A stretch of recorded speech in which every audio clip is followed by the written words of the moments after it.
အားလုံးပဲမင်္ဂလာပါခင်ဗျာ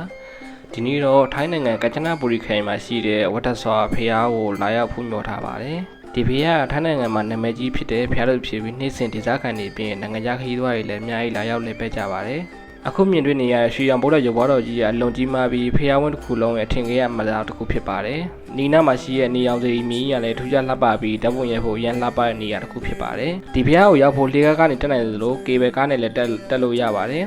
တောင်ပေါ်ရောက်သွားတဲ့အချိန်မှာတော့အေဂျင့်နဲ့လေပြီးကျေပြန့်တဲ့လေကွင်းတွေနဲ့သဘာဝရှုခွင်းတွေကိုတဝါကြီးခံစားနိုင်ပါတယ်ကျွန်တော်ကိုယ်တိုင်နဲ့ဒီနေရာရဲ့အေဂျင့်မှုရဲ့လှပမှုရှုခွင်းတွေကိုအရင်သဘောကျမိပါတယ်ဓာတ်ပုံရဲ့ဝန္နာပါတဲ့ခီးသွားဝန္နာပါတဲ့သူတွေတော့ကတော့တစ်ခေါက်တော့လာရောက်တဲ့နေရာတစ်ခုလို့ထင်ပါတယ်